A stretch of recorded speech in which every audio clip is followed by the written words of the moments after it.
I caught my boyfriend wearing my clothes. I don't know what to do. Sharing is caring. Trigger warning, homophobia, and violence. Some context. Me and my boyfriend have been dating for 3 years.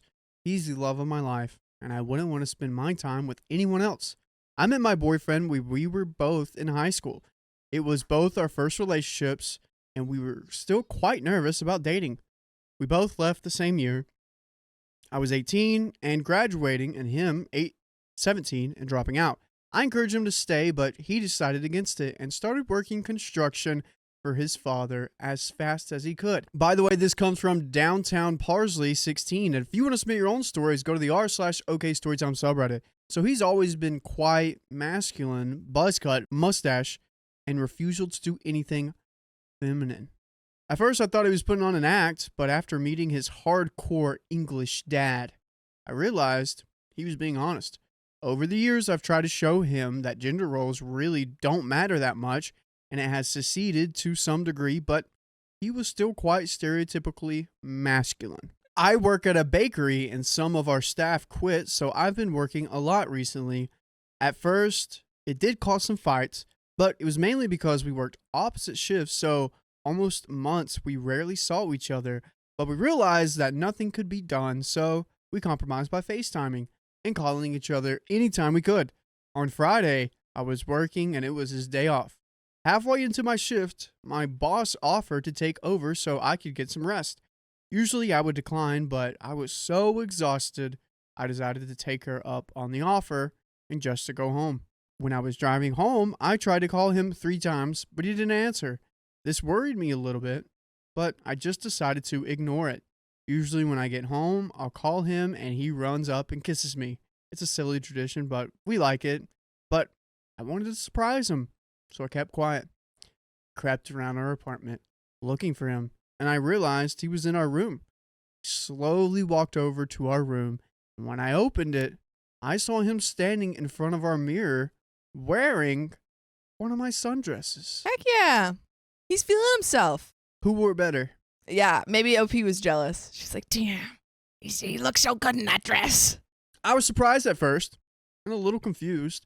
He had never shown any interest in feminine clothing until now, so I was just shocked.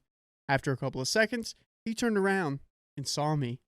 His face could only be described as sheer terror. I thought he overreacted and tried to explain himself, but I saw his breathing quicken and he started crying. I quickly ran over, but he backed away and slid against the wall into the floor. In the 4 years I've known him, he had never cried before. I was at his mother's funeral with him. Not once did he cry.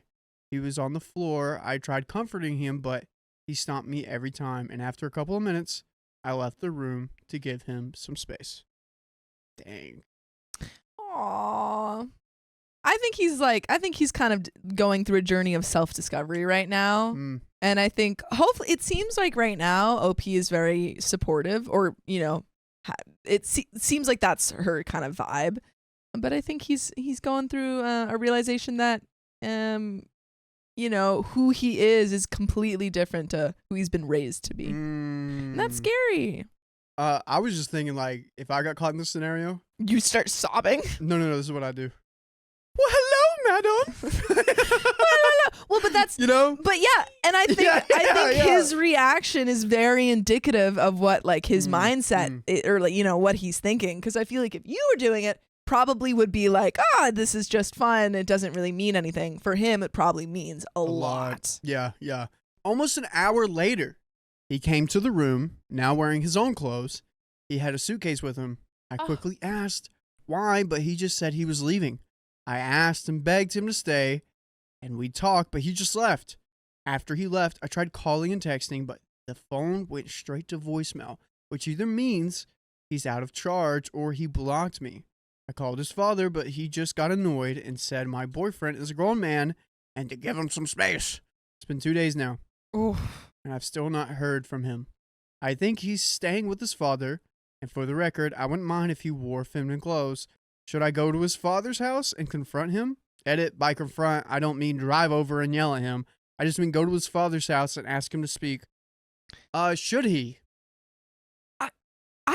I think it would totally be fine if, OP went over. I think, honestly, I think you need to, because right now I think her husband is like, I think her boyfriend is he's thinking or just overthinking. He's like, oh my God, she's gonna hate me. She's gonna tell everyone that I've done this. She's gonna, and his mind is racing with all of these terrible, terrible scenarios. Yeah. And I think she needs to kind of, put a stop to that and say, hey, I know that was scary for you, but I'm okay with this. Yeah, I agree. I think she needs to go over to the dad's house and say, let's go get coffee. Let's talk. Not in your dad's house, because his dad's probably macho man. Yeah. We don't need that. We don't need that energy. We got an update to the people making closet officer phobic and offensive comments just because someone doesn't confirm to your personal view of masculinity doesn't mean they are less of a man. A man could wear heels and a tight red dress and still be a man. Also, a little thanks to the people saying not to confront him. Looking back, that would have been terrible for reasons you will soon learn. The day after posting, my boyfriend came home early in the morning. I was sleeping on the couch because it was just felt weird sleeping in our bed without him. Aww. He looked a mess. Swollen lip, dirty clothes, and he shaved off his mustache. It wasn't a large mustache, but he has had it for a while, so I had grown accustomed to it. I immediately ran over and hugged him, but he didn't return the hug. Started flooding him with questions. I didn't mention the dress wearing because it wasn't relevant at the time. All he said was, I'm tired. I'm going to sleep. And he walked into the bedroom, took off his dirty clothes, and crawled into bed.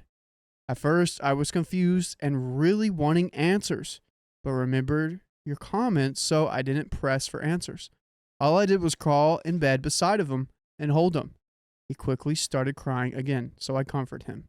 I can't tell you how long we laid there. It felt like hours. Eventually, he stopped crying and said, can we talk? I was about to say yes, but realized he was still quite dirty, so I offered to wash him, and then we could talk. He seemed to really like this idea. After the shower, we both put on comfy pajamas and sat down on the bed. He started off by apologizing for just leaving and blocking my number. He said he was terrified of what I would say, so he just stopped himself from hearing my opinion. He admitted that it was dumb. I asked him about his appearance, his dirty clothes, bruised face, and his clean-shaven face. He explained that after he left, he went to his father's 63 males house to stay. His father didn't care, but his wife, 30 female, did. Oh, what? Just to show how terrible his father is, he married his new wife 6 months after my boyfriend's mother passed. And married a woman half his age.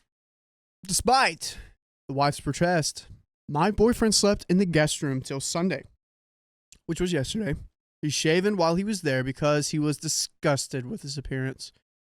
Quite late at night, his father came into the room and asked why he left. And my boyfriend told him the truth. He could never lie to his father.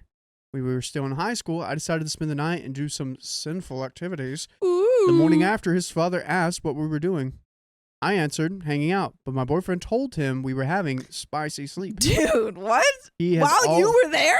Well, he has always been afraid of his father. This is like a form of...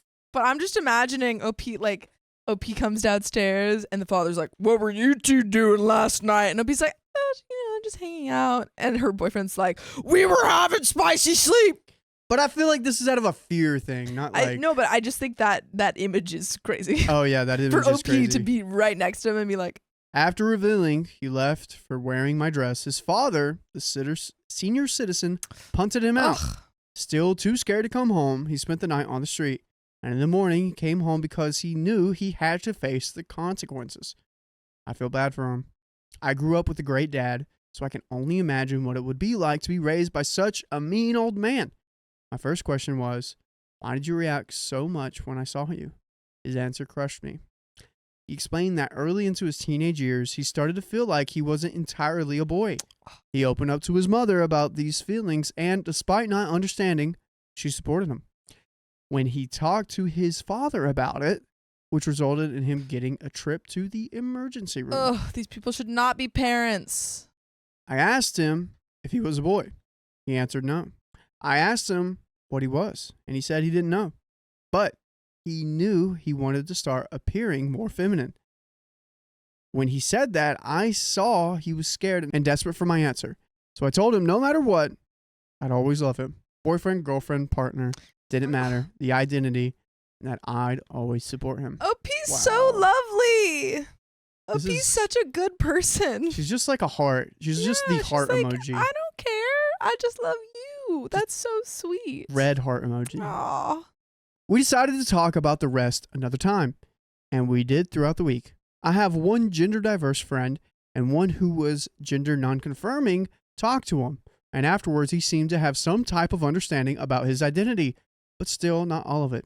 And if you need a new identity, all you gotta do is go to your favorite freaking podcast platform, Apple, iHeart, or Spotify, look up OK Storytime, and there you can take any identity from any of the crazy people we talk about any day. And that could be you. Or it cannot be you by you learning not to be those people. That's true. That's your choice. Mm-hmm. Back to the story. I did show him the post, and he said it was fine to keep up and even encouraged me to write an update because he hates it when he reads one and can't find the update. Dude, solid. This guy gets it. We decided to go low contact with his father. I tried getting him to go no contact, but he said despite all this, he still loves him. He's quit his job because his father is his boss, and to cover rent, he's going to start working in the bakery with me because they're looking for more people. Aww. We also have been trying out using feminine pronouns, and she's really liking it so far. We're also going dress shopping next weekend, and she can't wait. Thank you for everyone for the advice and kind words. Hope you have a happy rest of the year. This is so sweet. I love this. Yeah, this was Great this was a crazy Yeah, she does not need her terrible father in her life. She just needs a good supportive partner, and she has that.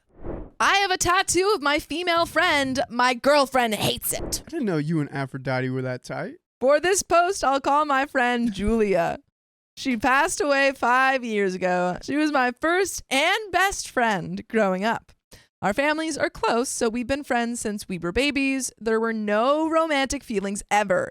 Just a best friend / sister. By the way, this comes from Throwaway. You'd stay. And if you want to submit your own stories, go to the r / OK Storytime subreddit. So, we were big fans of pop punk, alt, emo music, specifically the band called The Wonder Years. The last album she was alive to hear was their No Closer to Heaven album, and we both got We're No Saviors If We Can't Save Our Brothers tattooed on us, which is a line said on a couple songs throughout the album. She passed away from a car accident. Saddest moment in my life was hearing that news. Ugh. I have a lot of tattoos on both of my arms and back. I got her name tattooed with a heart around it and a date. That band has released 2 albums since Julia's death, and I have gotten lyrics that I feel like she would like the most tattooed. I've been dating my current girlfriend for the last 2 years, and it's been great. I love her a lot. We really work as a couple. She asked me why I have Julia with a heart tattooed on me, and I understand why that would be off-putting. Like if she had Steve and a heart, I would be curious as well. I told her about it, and she thought it was sweet.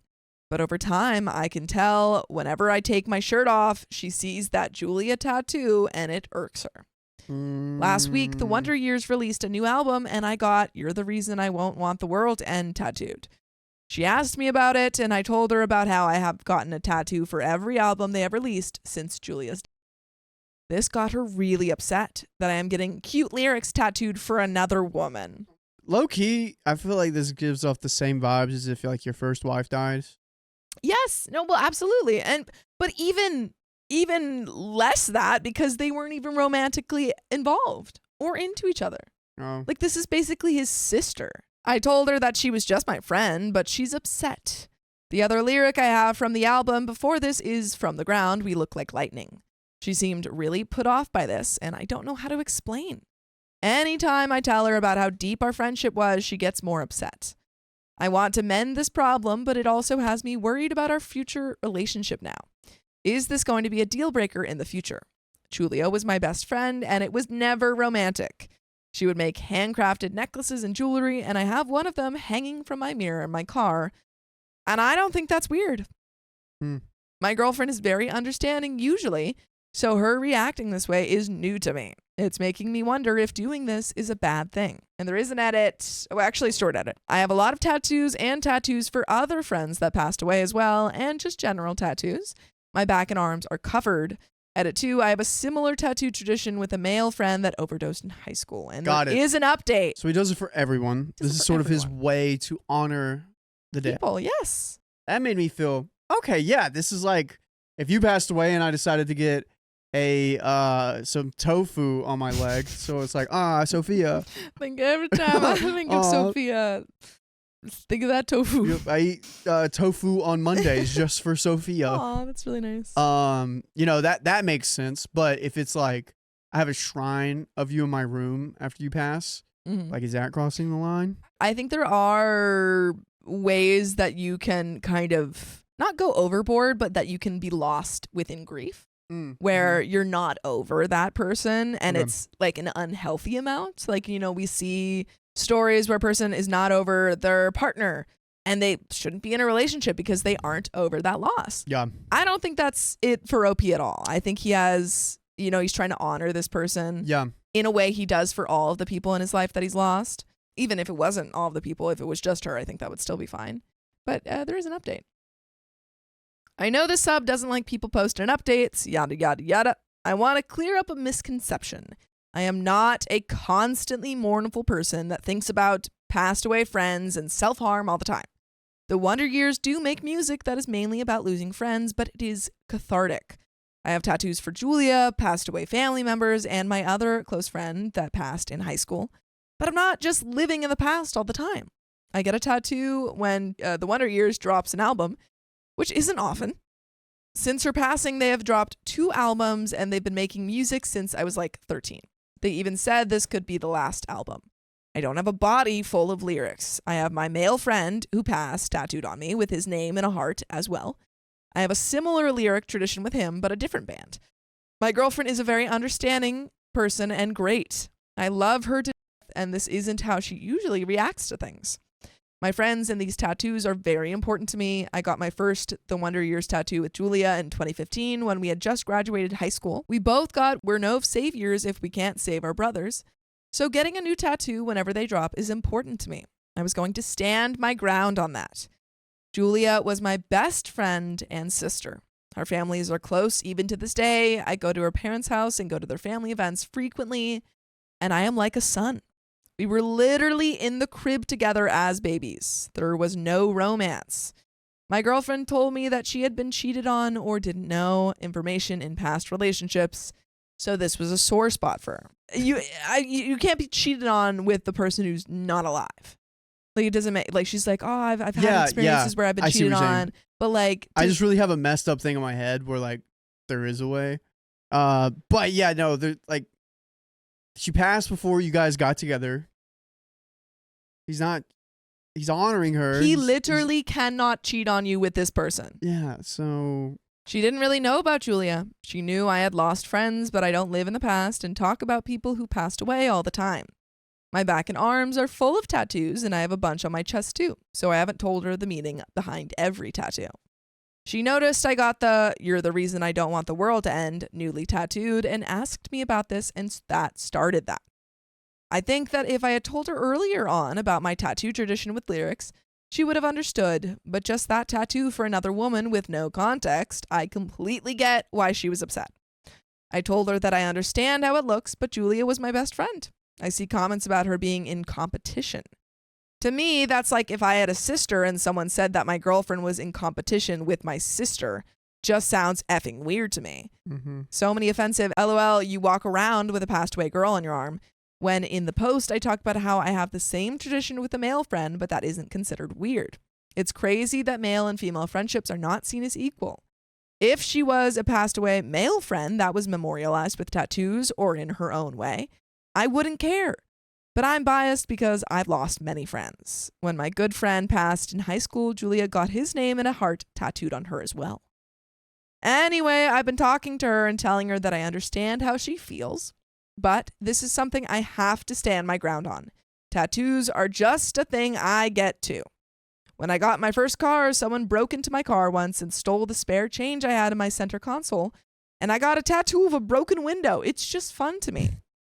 Yeah, I mean, like some people use tattoos as kind of a, like their body is a canvas. And yeah, like it's very common to get something, like it doesn't necessarily have to be meaningful, but sometimes it is. And, you know, it's creative expression. And for someone to say you can't do that, or you have limits to what you can do, especially when they're as ridiculous as saying you can't like put your, you can't like have a memorial for your friend. Sounds like you guys are on the same page. It might not. Yeah.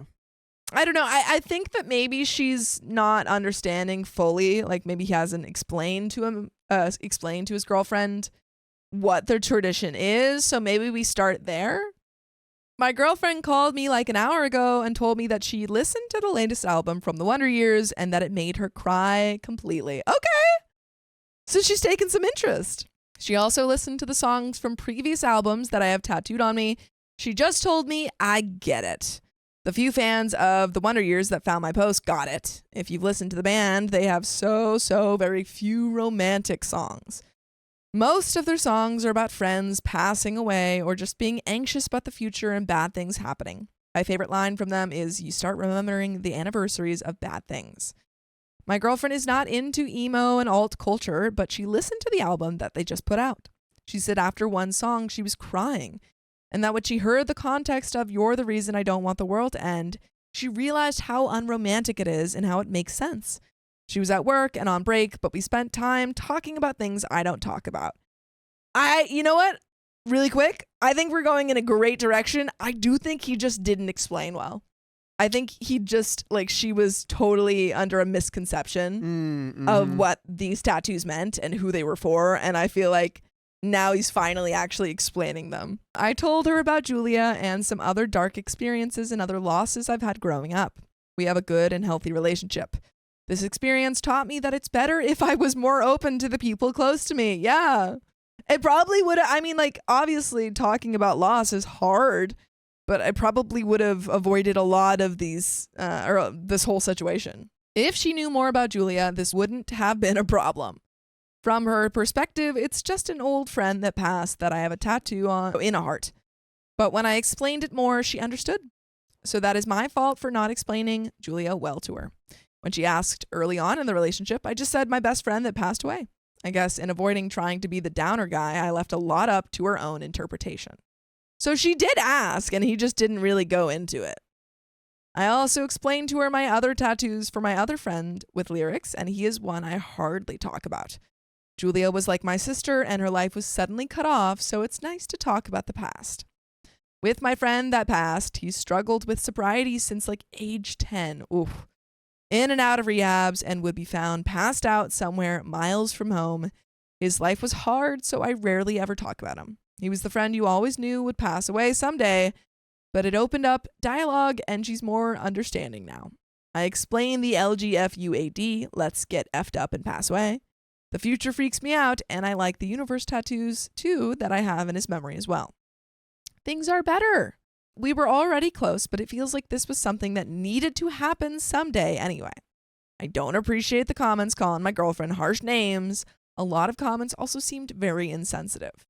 From childhood to now, I probably have lost half of my friends from substance abuse, accidents, self-harm, and I don't have all of them tattooed. Wow. A lot of replies felt like, yeah, you've had traumatic loss, but LOL, remove the tattoos, who cares? That's just Reddit, man. You just gotta... Some people are just... Whatever you post on Reddit, post, and you just skim through the losers, and you talk, and you look at the insightful ones. Yes, exactly. Yeah. By the way, you can be insightful with us if you listen to full episodes of stories just like this. Just go to Spotify, Apple Podcasts, or iHeartRadio and search up OK Storytime. But there is a little bit left to the story.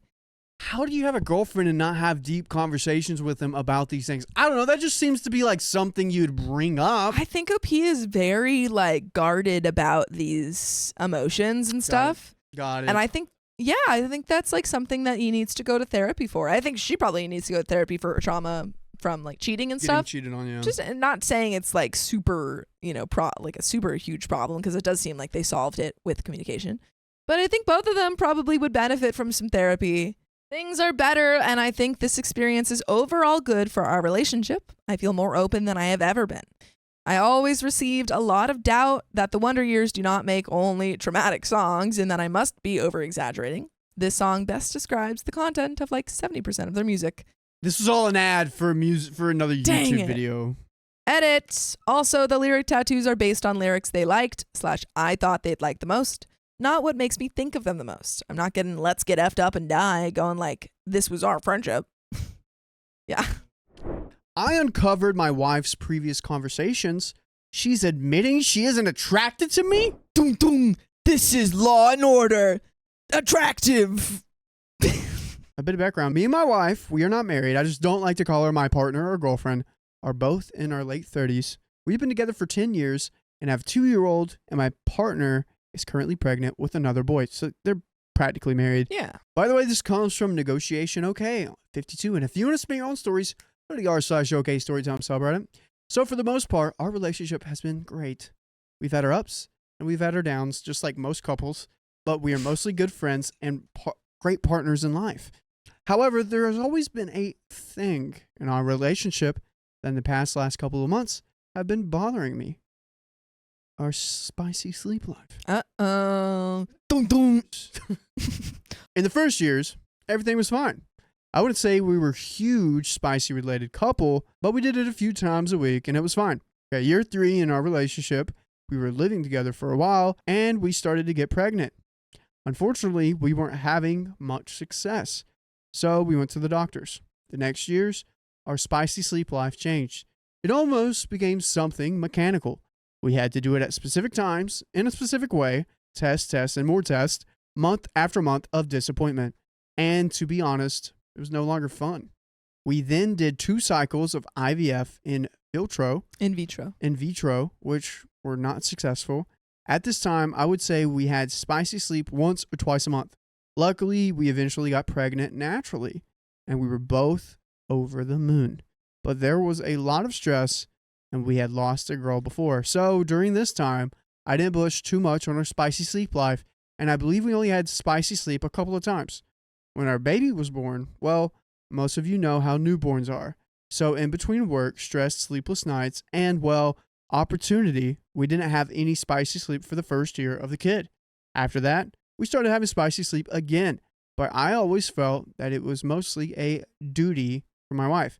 I always had to slowly seduce her for 1 to 2 weeks until she eventually was in the mood. Dang, 2 weeks. Yikes, dude. It's a long time to begin the seduction process. Again, luckily, we got pregnant a few months ago. And again, our spicy sleep life stopped. A couple of times I tried to initiate. My wife was always not in the mood or tired or too much pregnant. As I want to not be the a-hole, kind of backed off, stopped trying. Everything was fine. I kind of have accepted for the next month spicy sleep was off. But last month, something happened that has made me rethink everything. My son still wakes up a lot during the night, and most nights. My wife goes to sleep with him, almost always on the clock at 5 a.m. The kid wakes up for good and wants to go play and watch some cartoons. I usually go with him while my wife sleeps a couple of hours. Before Christmas, I gave my wife a new phone, and his old one because the phone the kid watched for cartoons. I know we shouldn't. And one early morning, I grabbed the phone, opened Google, and on the main page, there appears recent visited sites, and one site was on corn. I know it wasn't me. Shock. Or my kid. I knew it was my wife, probably on her new phone, because it still has her Google account linked on the old phone, so it syncs. To be honest, I just laughed a bit, deleted the site from recent history, and business goes as usual. I didn't think too much of it. Maybe some friend of her had some specific video, or better, maybe she got horny and didn't want to bother me. A couple of days later, same thing happened. And this time, well, curiosity took the best of me. So I checked her browser history. Found out she was basically watching corn 2 or 3 times a week after I went to bed early. I was mad, but a bit disappointed. But still, I tried to put myself in her shoes. Maybe she isn't feeling spicy or doesn't have the energy for spicy sleep. and relieves herself with corn. I didn't say anything, but for the next thing that was always on my mind.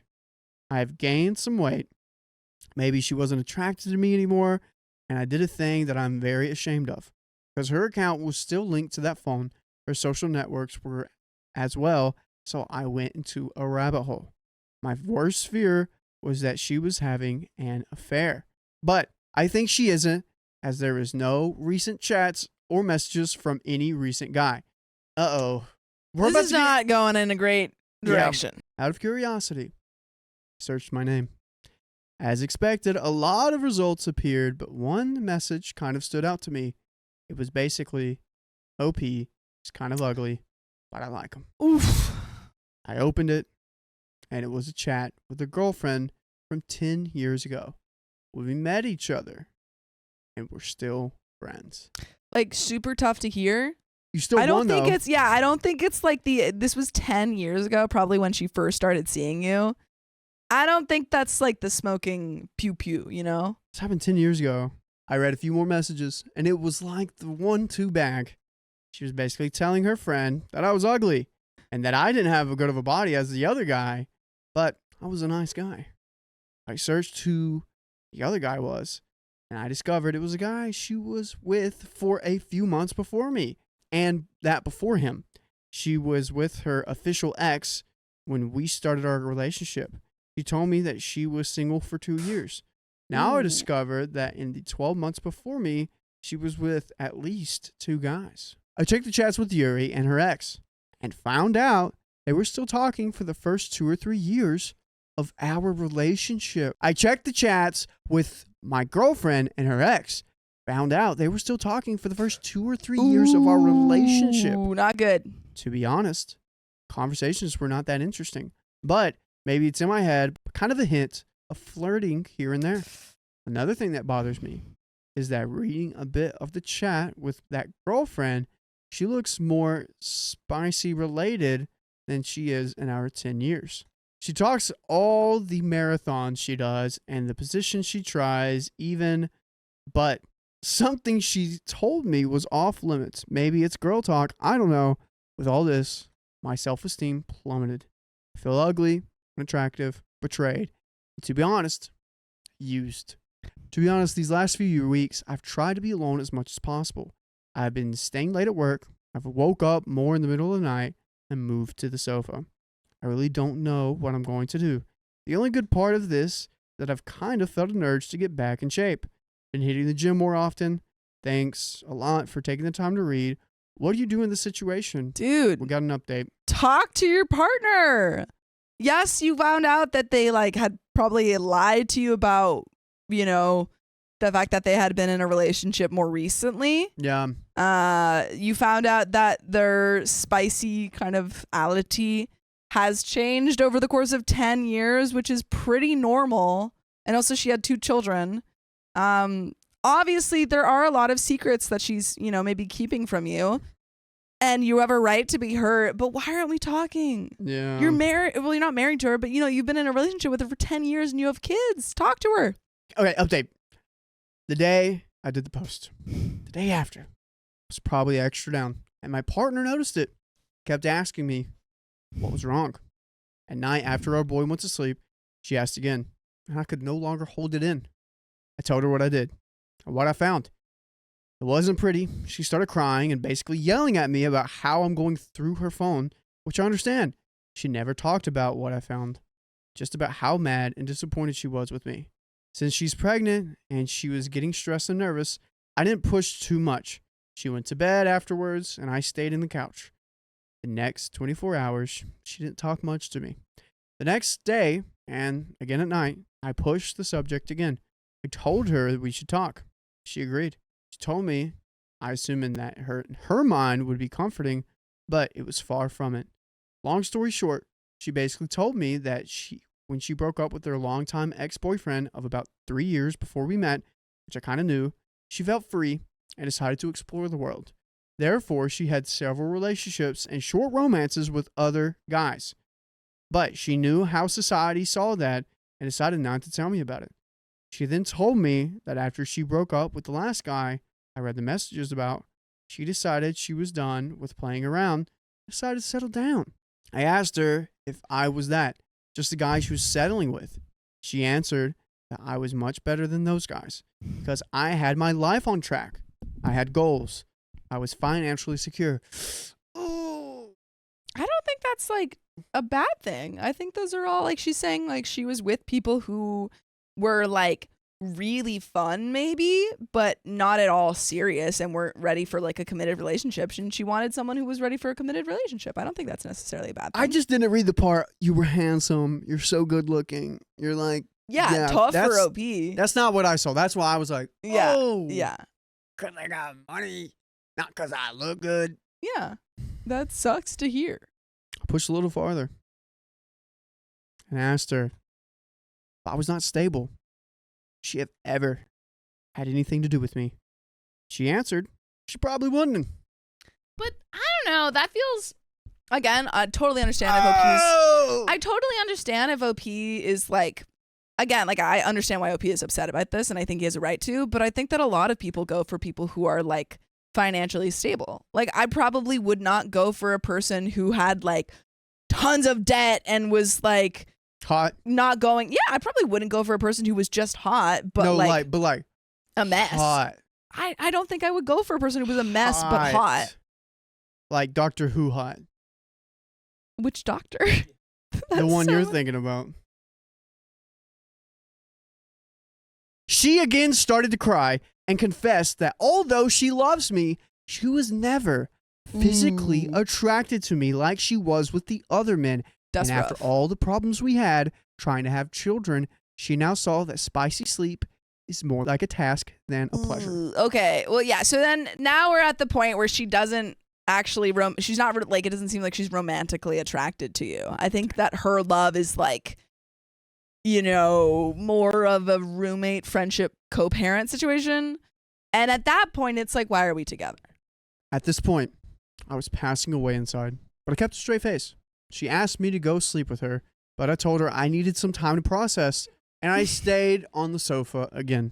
I didn't sleep at all during the night. I think I've accepted that I'm the person I fell in love with is just an illusion. Oh, yeah. The next morning, I went to work, but was able to make an appointment with my family lawyer. I was honest with him and told him that I still was unsure what to do, but I needed to know financially what were my options and responsibilities. He told me by default our country laws assign 50-50 co-parenting unless there was some violence or parent agreement otherwise, and that if both parents are working, there is no payments to be done to each other.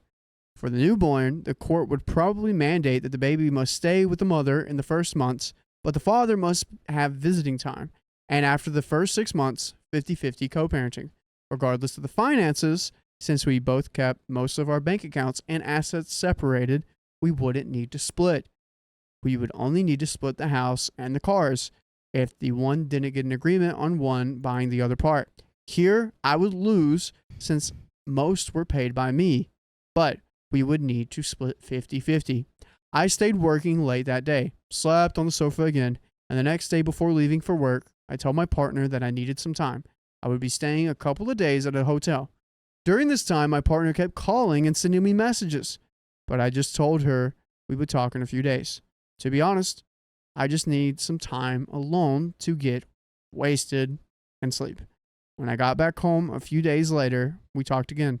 I told her that I knew what I did was wrong and that I have no problem with her having a bit of a fun phase, but that I was really hurt about she not getting attracted to me, just being a stable guy.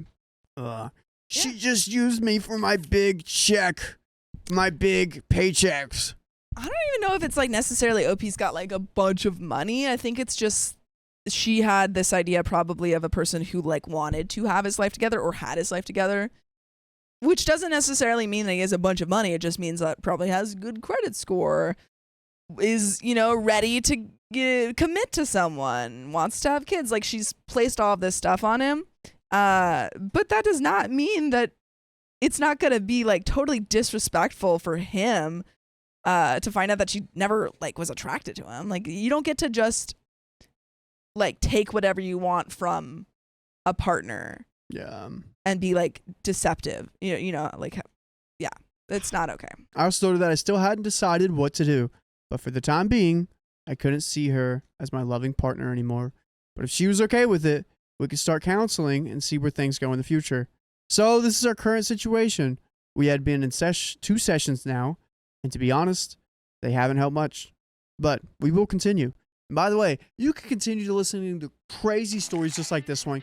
Go to your favorite podcast platform, search up OK Storytime on Apple, iHeartRadio, or Spotify, and you'll have stories waiting. Do you think they just should leave? Abandon ship? I honestly, well, Jem says, how about counseling? I think in general, counseling is good if you're parents, so you can be co-parents and stuff.